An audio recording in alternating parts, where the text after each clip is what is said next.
Olá pessoal, bom dia, tudo bem? Bom, então, dando continuidade aos nossos estudos, hoje nós vamos estudar aparelho respiratório. Não estou em sala com vocês porque tive que me ausentar da universidade, mas logo estarei de volta, tá bom? Então, vamos estudar hoje a respeito do aparelho respiratório dos animais. Então, gente, aparelho respiratório, a gente fala de respiração. E a respiração é uma questão de sobrevivência, como o Homer está demonstrando para a gente ali. Existem 3 nutrientes que são essenciais à sobrevivência das células, que são glicose, oxigênio e água. Então, são 3 elementos fundamentais para a sobrevivência. O que diferencia esses 3 elementos, esses 3 nutrientes no nosso corpo é principalmente o estoque deles, se existe estoque desses nutrientes. Pensem aí durante 1 minuto. Existe estoque desses nutrientes no nosso corpo? Aonde esses nutrientes estão estocados? E pensem a respeito de quanto tempo a gente consegue sobreviver se a gente não tiver um aporte desses nutrientes para o nosso corpo. Se não tiver entrega, se a gente não conseguir capturar esses nutrientes, por quanto tempo a gente consegue sobreviver? Vou deixar aí 1 minutinho para vocês pensarem a respeito dessas questões.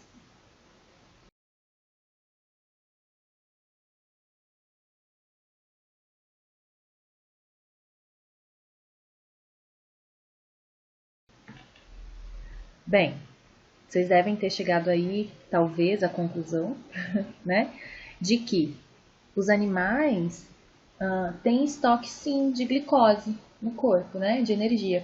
Onde estão esses estoques? Tecido adiposo, embora não seja glicose, mas a gordura pode ser convertida em ATP, que mantém a célula viva. As proteínas são estoque de energia também, porque na falta de glicose as proteínas podem ser degradadas para produzir glicose, e a glicose ser degradada a ATP, mantendo as células viáveis. E o fígado? O fígado é um local que estoca glicogênio no nosso corpo. Então, no corpo dos animais é a mesma coisa. Então, o fígado e os músculos, também têm estoque de glicose, de glicogênio. Eles podem usar, então, degradar o glicogênio para produzir energia para a sobrevivência. Então, a gente tem um certo estoque de energia no nosso corpo. A gente tem estoque de água no nosso corpo? Relativamente, a gente tem estoque de água no nosso corpo, A gente tem aí as células repletas de água, a gente tem todos os nossos tecidos contendo água. A gente tem a produção urinária que pode ser regulada de acordo com a ingestão de água, não é mesmo? Se a gente tem uma maior ingestão de água, a gente vai urinar mais, senão não. Então, a gente tem algumas formas aí de regular, a gente tem alguns estoques de água e de energia no nosso corpo. A gente tem estoque de oxigênio no nosso corpo? A gente até tem, dá até para pensar, que as hemácias, elas carregam o oxigênio de um lado para o outro, Então, a gente tem ali uma certa quantidade de oxigênio estocada no nosso corpo. Porém, esse estoque ele é limitado, ele é bastante limitado e o nosso corpo não sobrevive muito tempo sem oxigênio, Um dos primeiros tecidos que sofre sem oxigênio é o tecido nervoso, que é o tecido que controla o nosso corpo. Então, se o tecido nervoso não tem oxigênio, ele entra em falência e a partir daí todas as nossas funções deixam de ser coordenadas. E aí a gente vai a óbito em pouco tempo, Então, se vocês procurarem na internet a respeito do tempo que sobrevive um animal sem alimento, sem água e sem oxigênio, vocês vão encontrar aí um degradê, uma diferença bastante grande no tempo de vida de um animal. Sem alimento, se a gente pensar numa cobra, por exemplo, a cobra ela pode passar sem alimento bastante tempo, coisa de anos, dependendo da quantidade de alimento que ela ingeriu na última refeição e dependendo do seu metabolismo.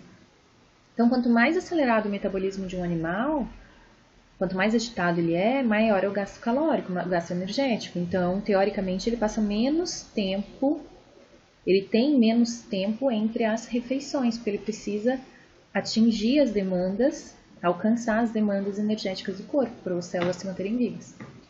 Já se a gente pensar, mas aí a gente tem os estoques, né, de gordura e tudo, então a gente tem um certo respaldo para ficar um tempo sem se alimentar. O ser humano consegue ficar sem comer, sem ingerir alimento, até uns 50 dias, um mês, 2 meses, né? Ele sobrevive ainda, utilizando esses estoques de energia. Agora, sem água, já fica um pouco mais crítico, né? A água é extremamente fundamental e a gente perde a água não somente na urina, né? Os animais, nós, a gente perde a água também através da transpiração, através da urina, que é necessário de ser produzida, nem que seja um pequeno volume, mas para eliminar os resíduos do metabolismo, que são eliminados via urinária também, né? Então, a gente perde a água com uma relativa facilidade, né? Então, sem água, nenhum animal fica muito tempo, não, tá? O ser humano fica aí 4 dias, 5 dias sem água, mas é o máximo. Depois disso, as células e os órgãos começam a sofrer, tá? E sem oxigênio? Sem oxigênio, a gente praticamente não sobrevive muito tempo, não, né? Então, a inconsciência, justamente por falta de nutriente chegando ao sistema nervoso central, ela é atingida, então, dentro de 2 a 3 minutos. E a morte entre 4 e 6 minutos, né? São danos irreversíveis que acontecem ao tecido nervoso e que, então, levam à morte dessas células e a gente vai perdendo funções cognitivas, de coordenação motora, de audição, fala, enfim, né? A gente vai perdendo funções cognitivas. Por isso que a falta de oxigênio é tão importante para o oxigênio é tão importante para a sobrevivência. Então, pensando na veterinária, na medicina veterinária, ou na nossa também, né? É necessário que, na medicina humana também, é necessário que as vias respiratórias sejam mantidas patentes para que um organismo sobreviva, né? Então, essa é uma das principais funções, do sistema respiratório, fazer a captura do oxigênio para manter as nossas células vivas, né? Então, vamos lá. Então, quais são esses órgãos que compõem o aparelho respiratório, né? Então, ele é composto pelos pulmões, que estão dentro aqui da caixa torácica, né, ou da cavidade torácica. Os pulmões são revestidos por lâminas, né, por membranas chamadas de pleuras. Dentro dos pulmões, a gente tem uma ramificação dos brônquios principais, né, que formam o que é chamado de árvore brônquica. Eu explico mais para frente o que é.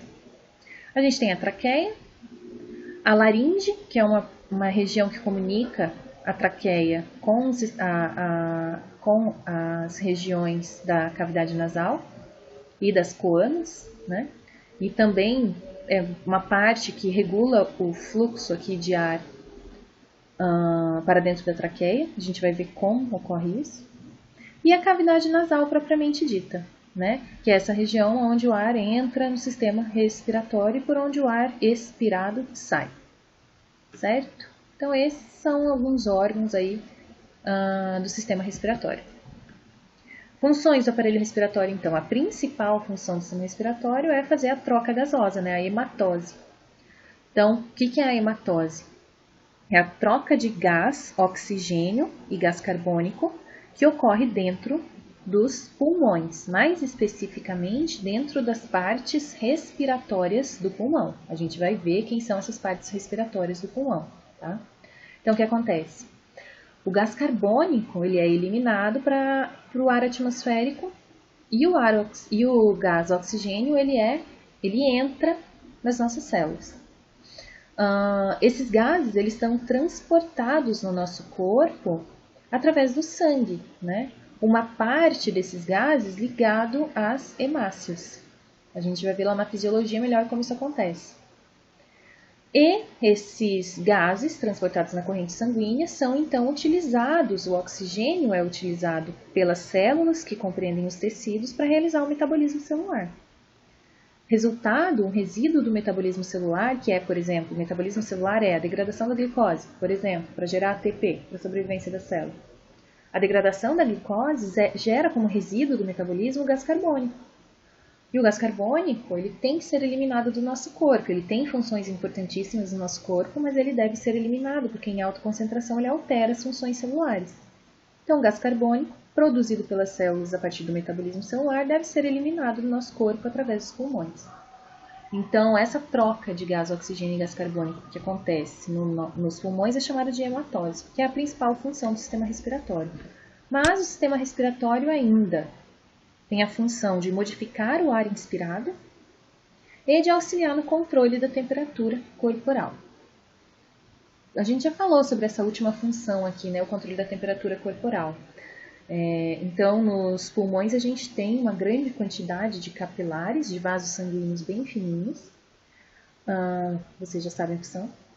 E esses capilares, então, eles permitem a troca de temperatura entre o sangue e o ar que está sendo inalado. Então, teoricamente, se o ar inalado for mais fresco, né, do que o nosso sangue, do que o sangue dos animais, o sangue perde calor para o ar e esse ar é expirado, então levando essa temperatura elevada para fora do corpo, né? Então, seria uma forma de controlar a temperatura corporal. E a gente vai falar mais a respeito dessa modificação do ar inspirado, como que o sistema respiratório faz isso, mais aqui pra frente, tá bom? Então, como eu falei para vocês, o aparelho respiratório, ele tem uma parte que faz realmente a troca gasosa, que é a chamada porção respiratória, mas a maior parte aqui do sistema respiratório é composto por uma porção condutora de ar, né? Então, o aparelho respiratório pode ser dividido assim, em uma porção condutora e uma porção respiratória de ar. Além disso, a gente pode aqui criar uma outra subdivisão do sistema respiratório, que é a cavidade pleural, que é o espaço que existe entre as pleuras pulmonares. A gente vai ver mais a respeito disso. Então, a porção condutora, qual é a função dela? Conduzir o ar do meio externo até a parte respiratória e desta parte respiratória novamente para o exterior. A porção respiratória, que é responsável pela hematose de fato, e a cavidade pleural, que é responsável por gerar uma pressão negativa no interior do tórax em relação ao meio exterior, para garantir e facilitar a entrada de ar no sistema respiratório, tá? A gente vai estudar melhor essa função da pressão negativa lá na fisiologia. Bom, a parte condutora, então, do sistema respiratório é composto pelas estruturas nariz, né, que é essa abertura que comunica a cavidade nasal com o meio externo. Então, o nariz, a cavidade nasal, né, que compõe o nariz, a laringe, que é a parte que comunica, então, o nariz, as partes condutoras de ar do nariz com a traqueia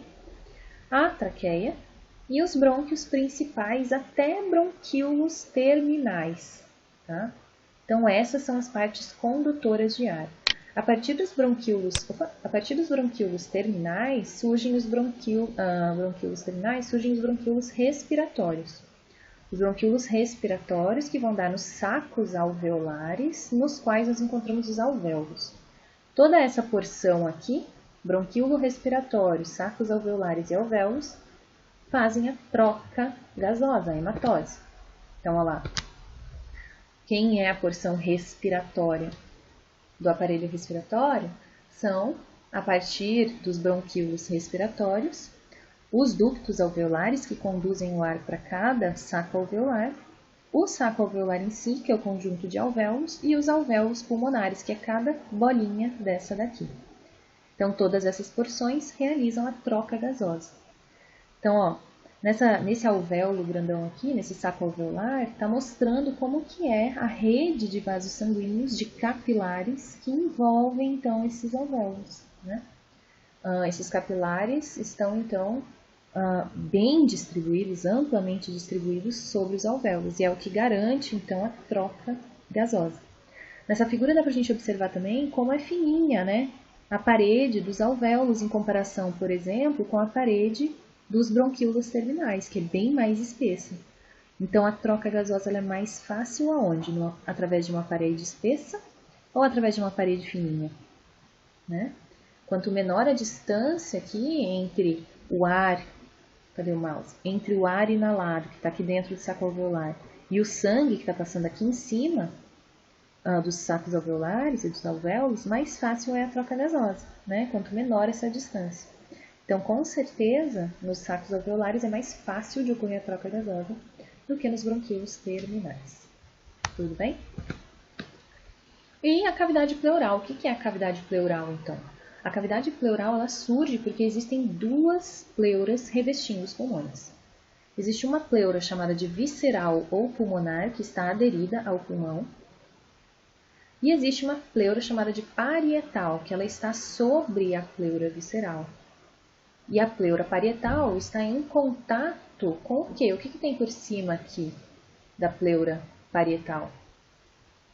Os músculos intercostais, as costelas, né? Tem toda a estrutura da cavidade torácica. Então, a pleura parietal está aderida com as costelas, com a musculatura intercostal, enquanto que a pleura visceral está aderida aos pulmões. Tudo bem?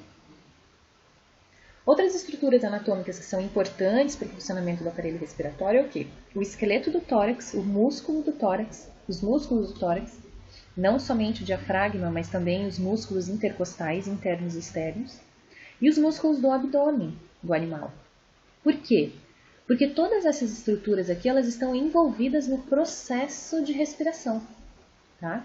Então, para eu respirar, eu preciso ter músculos funcionais que auxiliam na expansão desse tecido esponjoso aqui, que é o pulmão. E no que expande o pulmão, cria-se uma pressão negativa dentro dos sacos alveolares, que puxa o ar externo para dentro dos pulmões, como se fosse um aspirador, tá? Então, para o aspirador sugar a sujeira dentro de casa, é necessário criar uma pressão negativa dentro do aspirador, que puxa, então, o ar para dentro do aspirador. E aqui, no caso, para dentro dos pulmões. Quando a gente vai expirar, liberar o ar para fora do corpo, a gente precisa de uma pressão maior do que a pressão atmosférica, uma pressão positiva, seja criada dentro dos sacos alveolares para que o ar seja expulso de dentro do sistema respiratório. E como que isso é conseguido? Através do relaxamento dos músculos do tórax ou a contração dos músculos do abdômen, que forçam, então, expulsam o ar para fora do sistema respiratório. Tudo bem? Então, para eu inspirar, para os animais inspirarem, eles precisam fazer uma abertura da caixa torácica, uma expansão da caixa torácica. E como eles conseguem isso? Fazendo contração de músculos intercostais, relaxando o músculo abdominal e o músculo diafragma, que é um dos principais músculos da respiração, ele precisa se movimentar para baixo, para dentro da cavidade abdominal. Quando ele se movimenta para dentro da cavidade abdominal, ele expande a caixa torácica, certo? Faz sentido? Pensem aí nos movimentos desses músculos. Então, a caixa torácica, para o ar entrar no pulmão, a gente tem a expansão da caixa torácica. Por que expande a caixa torácica? Porque gera uma pressão negativa dentro dos pulmões. E isso puxa o ar para dentro dos pulmões. Como que isso é conseguido? As costelas estão aderidas com a pleura parietal. A pleura parietal, entre pleura parietal e pleura visceral, tem um líquido que é chamado de líquido pleural. Esse líquido, quando está presente entre duas membranas lisas, fica fácil de separar essas duas membranas? Não, né? É a mesma coisa que acontece, por exemplo, quando a gente pinga uma gota, tem uma gota sobre uma mesa e a gente põe uma lâmina de vidro sobre essa mesa, sobre essa gota. Fica fácil de separar? Não é fácil, né? Então, por causa da tensão da água que mantém essas pleuras unidas. Mas o que acontece então? A pleura parietal está aderida com a cavidade torácica, com a caixa torácica. A pleura parietal está aderida ao pulmão. E existe um líquido unindo essas duas pleuras. Quando os músculos intercostais contraem, a caixa torácica expande, o que vai acontecer? A caixa torácica vai expandir, vai puxar pleura parietal, que vai puxar a pleura visceral junto, fazendo com que esse tecido, que é elástico dos pulmões, ele se expanda. No que ele expande, o ar entra dentro dele. Agora, quando esses músculos intercostais, músculo abdominal, os músculos intercostais relaxam e a cavidade torácica diminui, é quando ocorre a expiração, quando o ar é forçado a sair dos pulmões, porque cria-se uma pressão positiva ali dentro, essa musculatura relaxa, a cavidade torácica diminui, comprime os pulmões e o ar é forçado a sair dos pulmões e do sistema respiratório. Tudo bem? Então, essa é a importância das pleuras, tá? Essa pressão que é gerada sobre as pleuras, que é transmitida para o tecido pulmonar, é super importante para fazer o movimento do ar através do sistema respiratório. Tudo bem? Então, essa é a importância das pleuras, do esqueleto do tórax, dos músculos do tórax e do músculo do abdômen em relação à respiração. Mas vamos lá. Então, começando, vamos descrever agora um pouco mais a respeito de cada uma dessas estruturas aí do sistema respiratório. Então, começando pelo nariz. O que a gente tem no nariz? O nariz ele é dividido em um nariz externo, que é essa parte linda que a gente fica admirando nos animais, que é o focinho de fato, e a cavidade nasal, que é a parte interna, né? Então, a gente tem aqui o nariz externo e a cavidade nasal, tá? Então, começando pelo nariz externo. O que a gente tem no nariz externo? Bom, ele é delimitado, né? A gente pode dizer que ele tem uma parte dorsal, na parte lateral e o ápice do nariz, né? Opa! Que é o local onde estão as aberturas da narina, tá? Então, na parte dorsal, o nariz ele é delimitado aqui pelo osso, uma parte pelo osso frontal e uma parte pelo osso nasal, que é maior, dependendo da espécie que a gente está analisando, né? A gente vai ver aqui que é uma diferença de tamanho bem grande aqui em relação ao equino, por exemplo, que o focinho dele, a narina, a cavidade nasal dele é bem mais ampla, tá? Então, esses ossos também têm aí maior ou menor importância dependendo da amplitude do focinho do animal. E lateralmente a gente tem os ossos incisivos, né? Maxilar, incisivos, né? Maxilar, que está aqui, lacrimais e zigomático, delimitando então as regiões laterais do nariz. E o ápice do nariz, que é onde a gente encontra essas estruturas chamadas de narinas, né? Daí sobre a narina, né, já que a gente gosta tanto de avaliar isso, tão fofinho, né, olhem essas figuras, coisa fofa.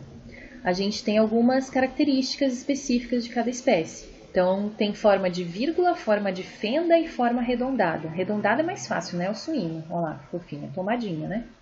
Então, a gente tem a forma arredondada no suíno, a gente tem uma forma de fenda nos caprinos e nos ovinos, e nas demais espécies a gente tem a narina com formato de vírgula, né? Parece um ponto e vírgula.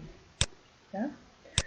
Outra diferença em relação às narinas é a pele que compõe as narinas, né? Então, a gente pode ter uma pele glabra, que é a pele sem pelos, que é o que ocorre na maioria dos animais, uma pele modificada ou sem modificação. Então, vamos observar aqui. No porco, a gente tem uma pele glabra e modificada, porque ela é mais espessa, mais rígida, né? No gato, a mesma coisa. No cachorro, a mesma coisa. É uma pele glabra e modificada. No bovino, a mesma coisa. Pele glabra e modificada. No ovino e na cabra, a mesma coisa também. A gente tem aqui uma região de pele glabra e modificada, né?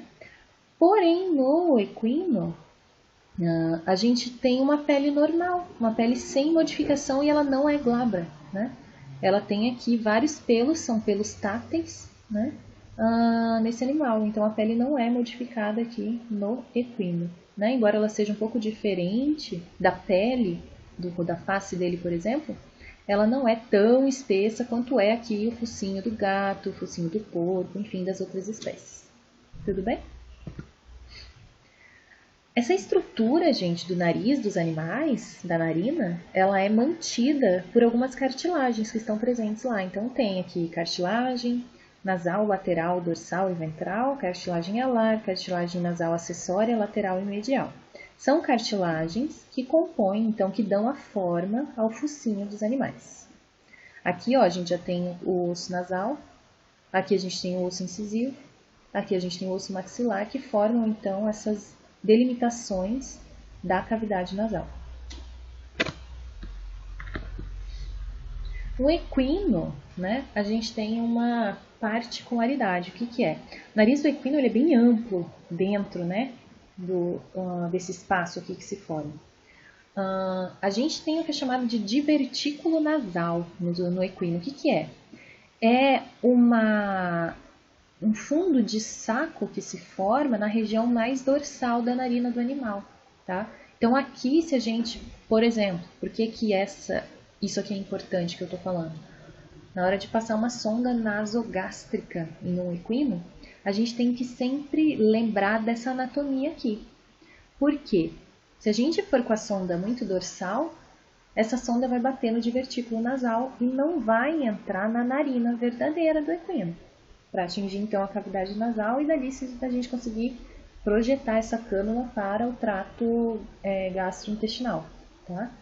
Então tem que tomar cuidado aí, porque a gente tem um divertículo nasal, que forma o que é chamado de falsa narina, e a gente tem a narina verdadeira, que conduz então à cavidade nasal, que é mais ventral em relação ao divertículo nasal. Tudo bem? Aqui nessa porção abaixo ainda, ventral, a narina, né, a narina verdadeira, a gente tem também o ducto, onde desemboca o ducto do saco lacrimal, que é responsável por trazer uma umidade para as narinas e manter as narinas úmidas, né? Então tem ali ainda um orifício menor nas narinas, que é o ducto nasolacrimal, que desemboca ou abre, né, mais ou menos nessa região aqui, ventral, a cavidade da narina. Tudo bem? Então, isso é sobre narina, né? Então, a gente tem formatos diferentes, a gente tem uma textura diferente de acordo com a pele. A gente tem as cartilagens que formam a estrutura do nariz, e nos equinos, então, tem uma diferença aí que é a falsa narina, né? Ou divertículo nasal. Bem, agora é sobre cavidade nasal.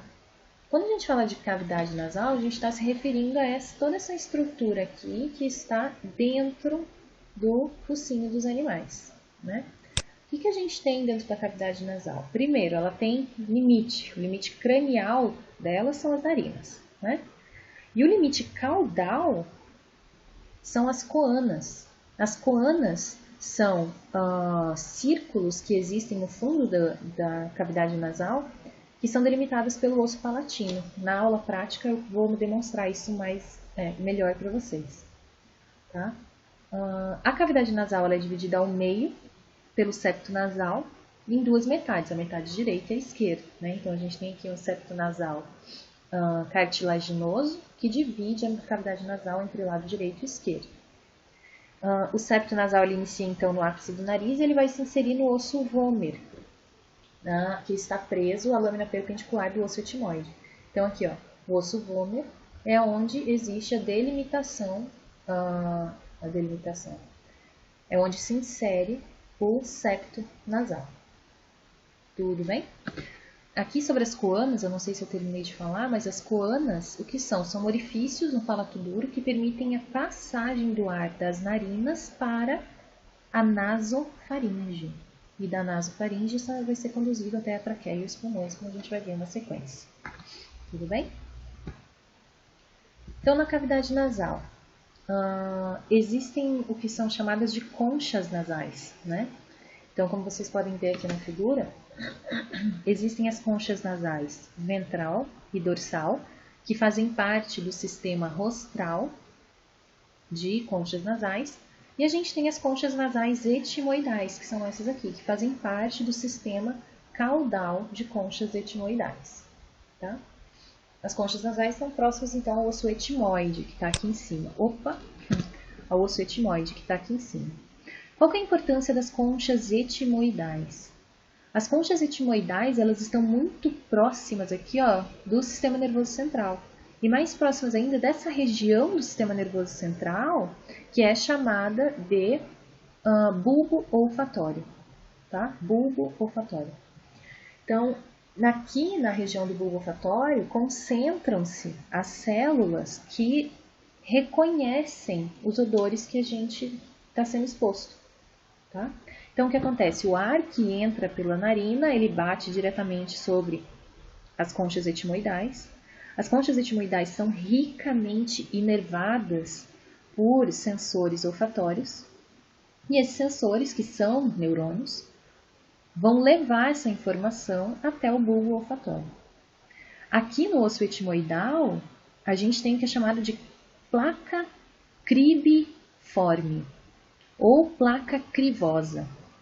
O que tem de importante na placa crivosa ou no osso etimoidal aqui nessa região? Tem orifícios, vários furinhos. Esses furinhos servem para passagem dos nervos olfatórios que estão indo em direção ao bulbo olfatório, tá?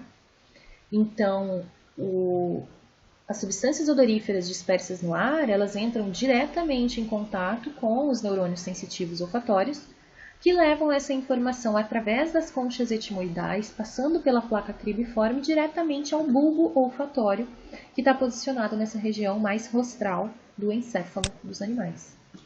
Beleza? Isso é super importante de vocês saberem.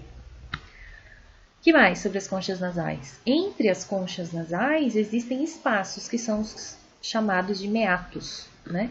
Então a gente tem a concha nasal ventral e a concha nasal dorsal. Entre a concha nasal ventral e a base ventral da cavidade nasal, a gente tem o que é chamado de meato nasal ventral. Entre a concha nasal ventral e a dorsal existe o meato nasal médio. E entre a concha nasal dorsal e o limite dorsal da cavidade nasal, existe o meato nasal dorsal. E existe esse meato nasal comum aqui, que por onde passa, existe o meato nasal comum. Nesses meatos, são os espaços por onde o ar passa, tá? Então, olha lá. Isso aqui pode ser uma figura um pouco chocante às vezes, né? Mas o que é? Se você pegar o focinho do animal e fizer um corte transversal no focinho do animal, você vai ter uma visão mais ou menos semelhante a essa aqui. Esse corte transversal foi feito ao nível dos dentes caninos superiores, né? E o que a gente consegue observar aqui na região da cavidade nasal? A gente consegue observar o septo nasal, a concha nasal dorsal, a concha nasal ventral, que vai aparecer aqui daqui a pouquinho, tá? E a gente consegue observar o quê? Que essas estruturas são bastante vermelhadas, né? Aqui dentro. Ser bastante avermelhado significa o quê? Vejam essa outra imagem aqui. No segundo dente, agora é um corte transversal ao longo do segundo dente pré-molar inferior dos animais. Segundo dente pré-molar inferior. Então a gente já consegue ver uma estrutura bem diferente aqui das conchas nasais, né? Então a gente tem concha nasal dorsal, concha nasal ventral aqui embaixo. E esses espaços aqui que se formam são os meatos, né? Então a gente tem o meato ventral, o meato médio, o meato dorsal e o meato nasal comum aqui. Tá? Tem mais uma imagem aqui mostrando então como reduzem essas conchas nasais, né? Como o tamanho delas é reduzido conforme a gente adentra mais o sistema respiratório, né? A cavidade nasal. Então aqui a gente tem a concha nasal dorsal, quase inexistente, a concha nasal ventral. E esses são os espaços, então, para o ar circular. Por que essas estruturas são tão avermelhadas? Vocês vão ver lá na prática que as conchas nasais, elas são ossos, né? Estruturas ósseas, bem delicadas, mas são estruturas ósseas. E essas estruturas, elas são recobertas por uma membrana mucosa, né? Que tem a importante função de modificar o ar inspirado pelo animal. Então, como que ocorre essa modificação? Através do aquecimento e da umidificação do ar que é inspirado. Então, o ar, quando ele entra pelas narinas e entra em contato com as conchas nasais, pelas conchas nasais serem altamente vascularizadas e úmidas, o que acontece? Umidificação e aquecimento do ar inspirado. O ar precisa entrar lá, chegar no sistema onde ocorre, na parte de troca gasosa, na parte do sistema respiratório onde ocorre troca gasosa, com uma umidade e uma temperatura adequada. Então, quem faz essa umidificação e aquecimento é essa membrana mucosa que reveste a cavidade nasal. Muito bem. Existe, assim, uma divisão de acordo com o local para onde é direcionado o ar dos meatos nasais, né? Mas isso é mais teórico do que, de fato, prático, né? Mas disse, então, que o meato nasal dorsal, ele conduz ar à mucosa olfatória, as conchas etimoidais. O meato nasal médio conduz ar para os seios paranasais. E o meato nasal ventral para a faringe, né, laringe, traqueia até os pulmões. Então, seria o ar que vai, de fato, para a troca gasosa, para realizar a hematose. Os seios paranasais são esses buracos, aqui, ó, marcados em vermelho, que existem nos ossos aí frontal dos animais, frontal, osso nasal, maxilar dos animais, e que são preenchidos por ar. A gente vai falar um pouquinho a respeito dos seios paranasais. Então, função da cavidade nasal, olfação. A gente já falou, né, a respeito da olfação, né? Então, lá, aquele ar que se dirige para as conchas etimoidais, onde tem os sensores olfatórios, que levam o ar, então, para o bulbo olfatório através dos neurônios olfatórios, né? A segunda função da cavidade nasal é fazer a modificação do ar inspirado, então aquecimento, umidificação e purificação. Como que é feito o aquecimento? Pelo sangue que está presente na membrana mucosa que reveste a cavidade nasal. Que tipo de tecido é esse? É um tecido epitelial, simples, colunar, ciliado, com células caliciformes, né? É isso daqui. Essas células gordinhas aqui, ó, são as células caliciformes. Aqui, aqui, aqui, aqui, aqui. O que as células caliciformes produzem? Muco. Produzem muco. Esse muco, ele é produzido e liberado nessa superfície aqui. Essa superfície, que é a superfície externa com a qual o ar entra em contato. Então, para que serve o muco produzido pelas células caliciformes? Para permitir a aderência de partículas que estejam suspensas no ar. Então, essas partículas aderem no muco e são movimentadas pelos cílios dessas células e são levados até a orofaringe, né? Ou os cílios que estão preenchendo a cavidade nasal, eles movimentam o muco até a orofaringe, né? E esse tipo de epitélio, ele continua até o início das porções respiratórias do pulmão, tá? Então, revestindo a traqueia, revestindo brônquios principais, laringe, todas essas regiões existe esse tecido epitelial que movimenta, tem a função de movimentar o muco, para remover o muco do sistema respiratório. No muco ficam aderidas bactérias, partículas de poeira, né? E que precisam ser removidas do sistema respiratório. Como que é removido? Pela movimentação desses cílios aqui, tá? Então, o aquecimento do ar inspirado, ele se dá pela proximidade que existe muito grande dos vasos sanguíneos, do tecido dos vasos sanguíneos com o ar inspirado. A umidificação se dá tanto pela lágrima, né, essa secreção que é conduzida à cavidade nasal pelo ducto nasolacrimal, e por essa secreção serosa, que é produzida pelas células caliciformes, né, que tem muco e água, tá? E a purificação pelo muco, então, produzido pelas células caliciformes, que aderem, então, a essas partículas, e depois o movimento dos cílios que remove essas partículas do sistema respiratório.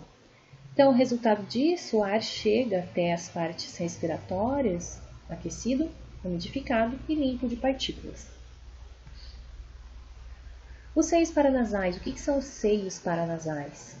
Eles estão presentes no interior dos ossos do crânio e face. Esses ossos, essas aberturas, esses seios, eles se comunicam com a cavidade nasal através de pequeníssimos orifícios. Como que surgem os seios paranasais? Eles desenvolvem-se após o nascimento, conforme o animal vai crescendo, né? O que acontece? Conforme o animal cresce, a face dele se modifica bastante. E isso se dá, em parte, pela separação das placas dorsal e ventral dos ossos. Então, esses ossos planos, quando eles se formam em placas, né? Essas placas, cada osso da face e do crânio é formado por uma placa dorsal mais externa e uma placa ventral mais interna. Conforme o animal cresce, esses ossos eles vão se separando, tá? E essa separação cria cavidades dentro dos ossos. Essas cavidades acabam que se comunicam com a cavidade nasal e são preenchidas por ar, né? A troca de ar da cavidade dos seios paranasais ela não é muito intensa porque o orifício é muito pequeno. Então ocorre troca do ar presente nos seios paranasais, mas ela não é muito intensa. Tudo bem? Onde estão localizados os seios paranasais? A gente tem o seio frontal, seio maxilar, esfenoidal, palatino e lacrimal, né? Ali nas espécies em destaque. Então, presentes nos ossos frontal, maxilar, esfenoidal, palatino e lacrimal. Então, a posição dos seios paranasais ela é semelhante entre as espécies, mas com algumas diferenças, né? O equino e os ruminantes são os que possuem seios paranasais mais bem desenvolvidos, tá? Principalmente ruminantes. Tem o seio paranasal muito bem desenvolvido. Tem áreas extensas aqui, principalmente do osso frontal, que tem os seios paranasais, tá? Mas observem aqui. Quando eu falo de placa dorsal, eu tô falando disso daqui, né? Isso aqui é placa dorsal do osso frontal ou do osso nasal. E aqui já é a placa ventral do osso. Então, durante o crescimento do animal, essas placas se separam, né? E essa separação cria uma cavidade. Cavidade essa que tem uma comunicação com a cavidade nasal e então acaba sendo preenchida por ar, tá? Uma das funções, assim, né, que pode se extrapolar desses seios paranasais é proteção contra impactos, né? Então, impactos que sofrem na face do animal reverberam dentro desse espaço que contém ar, reduzindo, então, a pressão que é feita sobre o osso, tá? Reduz o peso da cabeça, né? E auxilia também na fonação, na fala, né?